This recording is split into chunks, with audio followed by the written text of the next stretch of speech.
We were here today following up a few years of protest and freedom fighters, fighting for parental rights, children's rights, and like I said in my quick presentation before, medical freedom is freedom. They're still doing things up there that they know are lawless, and we can't let them get away with it. So this idea that they can have children make medical decisions paid for by the state without their parents' knowledge or consent is outrageous. Say that with me. Outrageous! There's no informed consent. As we know, there is no one size fits all. So as a mom today, I'm not fighting just for my son, I'm fighting for all children. I'm letting parents know you have the power. At first, I didn't think I had the power, and you will find your community, you will find your tribe. We have to save our children. These politicians want your child to make medical decisions behind your back, and that's why we're here to stop that. It's really outrageous. It's highly illegal. That's why they have to pass a law to make this legal. Unfortunately, not many people know about it. That's why we're here to spread the message. We're spreading it in our communities. Most parents that are told this, and we explain this to, are very upset and they get angered. You guys all need to let your representatives know that this is unacceptable, and children should never make medical decisions for themselves. Kudos to my colleague, Bobby Ann Cox, who is fighting for New York. But I'm sure she told you that you know they're going back, and they're likely going to regroup, come back, and they're going to appeal this matter, right? The ERA. The Equal Rights Amendment is an evil, evil proposal. If it's passed, it'll be almost impossible to rescind and overturn. So I'm begging my spiritual leaders, the bishops, New York Catholic Conference, to get involved with this fight. This is the opportunity to do the right thing and to be able to reinstate the men and women who lost their jobs because of their choice not to be vaccinated. People don't realize this, but we have workers in New York City. There's thousands of workers, I'll add, that are still out of work due to the mandates. For those people that stood up and held the line and declined the COVID shots, and these workers are being persecuted, in an ongoing fashion. They're being prevented from returning to the workforce despite the need for their presence in the workforce, and they're being presented with waivers of their civil service rights as a prerequisite for their return to the workforce. We're talking a year and a half. We won, and it was a blanket ruling. It wouldn't say the vaccine mandate was unlawful for sanitation workers.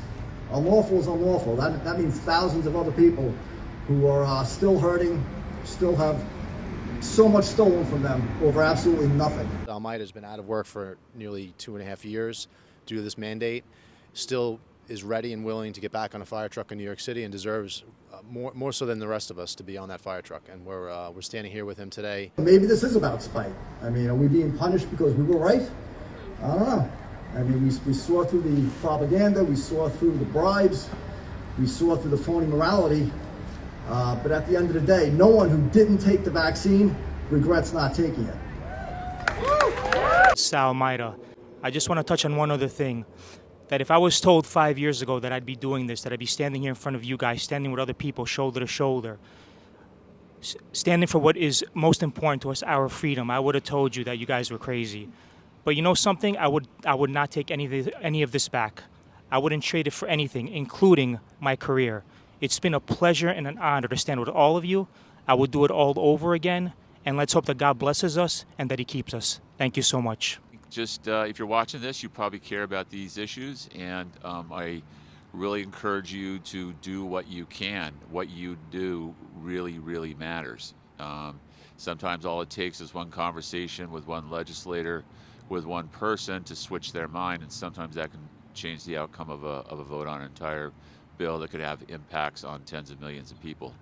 So don't underestimate yourself. Keep on plugging. Make those calls, show up at the offices, write letters, comment on social media, do whatever you can, because it really does make a difference. The One Bad Bill, A6761, affects my child, our children, because it's saying that there's no age limit, that children as young as a newborn up until 17 years old can consent to surgery, to drugs, to anything without parental consent. We know that the parent is the child's first teacher. It is best for the parent to guide the child. Again, I was injured and I thought I was making the right choice, and I was an adult. So imagine, our children have no idea about their medical history. I went up to speak to our legislators. We have members of the New York City Fire Department who have been injured by coerced shots during the mandates, and they've been discarded by the city. We're here to advocate on their behalf and stand next to them. We had one of our injured members was here today advocating for a bill that would restore the right to sue a government entity for those injuries because of those policies. Hi, this is Curtis Costier. Met with some of our elected officials, and the meeting I was at went very well. I think we made our points very clear and forcefully to the representative, and overall this has been a great event.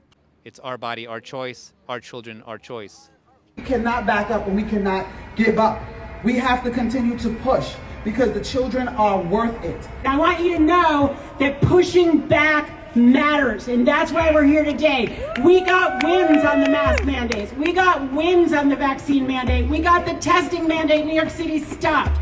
And we've got to keep pushing back, like our colleagues are saying, so this never happens again. I'm one of the co-founders of Restore Childhood. There are egregious bills in the House and in the Senate, in the Assembly and in the Senate that would strip away our rights, and we don't want that to happen. We saw what you did during COVID to our kids and to their education. We have a right and we have a say in their education, their medical decisions, and their overall life.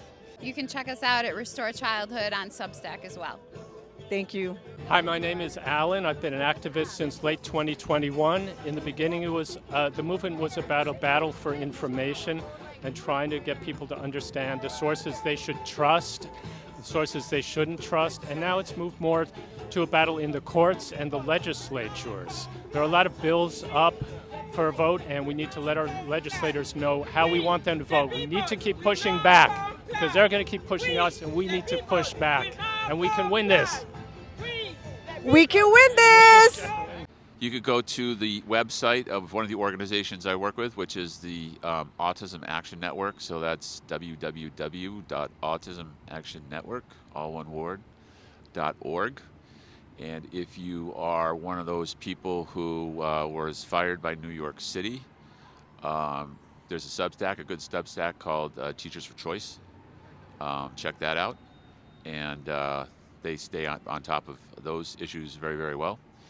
And we're constantly updating those websites with new information about bills and what's going on in Albany and events that are going on around New York that would be of interest to people who care about these issues. Thank you, CHD, and thank you, Cafecito Break. Thank you very much.